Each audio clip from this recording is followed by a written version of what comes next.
Drama serial حسرت میں اس بار فبیہہ ارحم کے ہی آفس میں پہنچ جاتی ہے اور اس کے اوپر چلا پڑتی ہے، حمزہ جس کی زندگی فبیہہ نے تو تباہ کر ہی دی ہے، لیکن پھر بھی اسے سمجھ نہیں آ رہی، محبت تو وہ فبیہہ کے ساتھ ہی کرتا ہے پھر بھی۔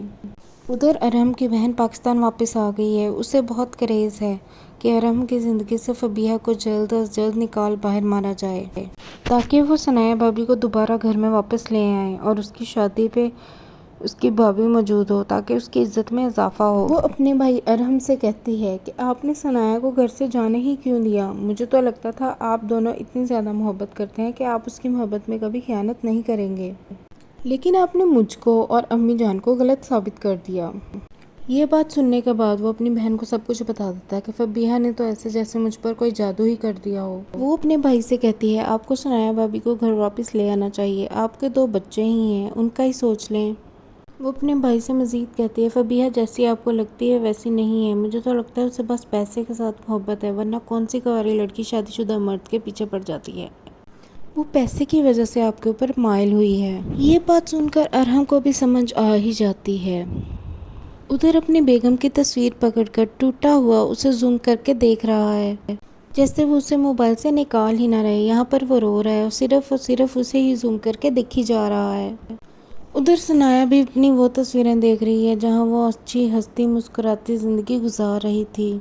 آخر کار ارحم ثنایا کو کال کر ہی دیتا ہے۔ ارحم بار بار ثنایا کو کال کر رہا ہے، ثنایا آنکھوں میں آنسو لیے اس کی کوئی کال اٹینڈ نہیں کرتی۔ آخر وہ کال اٹینڈ کرے تو کیسے کرے جس کے ہسبینڈ نے ملازمہ کے ساتھ افیئر چلا کر اپنی بیوی اور 2 بچوں کو ٹھکرا دیا۔ ثنایا تنہا بیٹھی روئی جا رہی ہے اور یہ سوچ رہی ہے کہ جس پہ اس نے سب سے زیادہ بھروسہ کیا اسی نے اسے دھوکہ دیا۔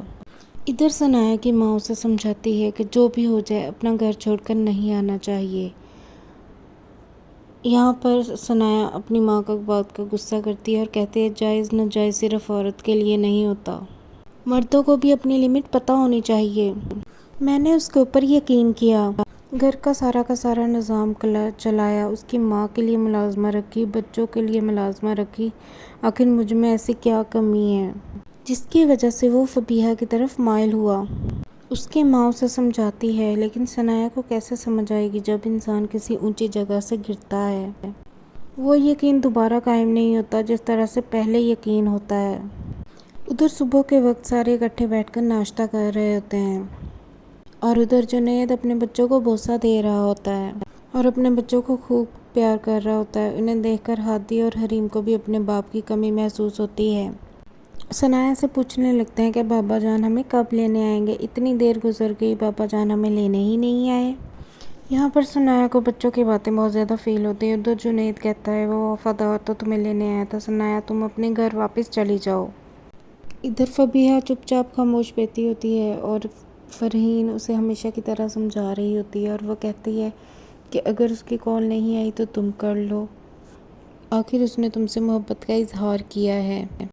خیر ارحم اسے کال کر ہی لیتا ہے اور وہ دوبارہ اسے ملنے کا پلان بناتی ہے اور جب وہ تیار شیار ہو کے جانے لگتی ہے تو اس کی ماں پوچھتی ہے تم کہاں جا رہی ہے؟ تو وہ کہتی ہے جاب کی تلاش میں جا رہی ہوں۔ ادھر حمزہ فبیہہ سے ملاقات کرنے کے لیے دروازہ نوک کرتا ہے۔ اسے لگتا تھا کہ کچھ دن گزرنے کے بعد شاید فبیہہ کا موڈ ٹھیک ہو ہی گیا ہو۔ ادھر کچھ اور ہی شور مچا ہوا ہے۔ اس کی ماں کہتی ہے حمزہ سے شادی کر لو، تمہارا گزارا ہو ہی جائے گا۔ وہ کہتی ہے مجھے سانس لینے کے لیے ہوا چاہیے، گولی نہیں، مجھے محل چاہیے۔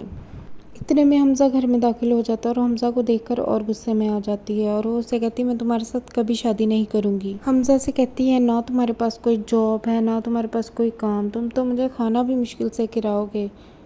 اس کی ماں کے اتنا روکنے کے بعد آخر کار وہ حمزہ سے ملنے چلی ہی جاتی ہے، آنکھوں میں آنسو لیے اس کے آفس میں پہنچ جاتی ہے اور اتنا تماشا کرتی ہے، کہتی آپ کی وجہ سے میری ماں کی طرف سے میری ماں نے میری طرف سے بھروسہ ہٹا دیا ہے اور میری زندگی برباد ہو گئی ہے۔ اس بار اسے ارحم کہتا ہے اگر تمہیں پیسے کی ضرورت ہے تو بتا دو، جتنے پیسے تم چاہتی ہو تمہیں مل جائیں گے۔ وہ کہتی ہے میں جتنی بدنام ہوئی ہوں اب تو مجھ سے کوئی شادی بھی نہیں کرے گا۔ یہاں پہ ارحم اسے چپ کروائے گا، اس کے آنسو بھی پہنچے گا، جہاں پہ فبیہہ کو یقین ہو جاتا ہے کہ ارحم اسے کبھی بھی چھوڑنے والا نہیں ہے۔ یہاں پہ ارحم کہتا ہے ثنایا گھر سے جا چکی ہے اور جگہ خالی ہے۔ فبیہہ کہتی ہے کہ اب تو جگہ خالی ہے، مجھے اس کی جگہ لے لینی چاہیے۔ یہ دونوں نکاح کا پلان سیٹ کر لیں گے اور نکاح کر بھی لیں گے۔ گھر میں تو اس بار فبیہہ دوبارہ آنے والی ہے اور یہ بات رفعت کو بہت زیادہ خوشی دے گی۔ لیکن اس بار فبیہہ وہ پرانی والی فبیہہ نہیں ہوگی، یہ وہ فبیہہ ہوگی جو مال کے اوپر نظر رکھے گی۔ سب سے پہلے یہ ارحم کو اپنی مٹھی میں کرے گی، اس کے بعد اس کا نام، اس کا پیسہ، سب کچھ اپنے نام کروانے والی ہے، جس کے بعد اسی کے بچوں کا بھی قتل کرنے والی ہے۔ فبیہہ بچوں کی کیئر نہیں کرے گی، ان کے ساتھ لڑائیاں کرے گی اور وہ بچے گھر چھوڑ کر بھاگ جائیں گے اور دربار میں رہنے لگ جائیں گے۔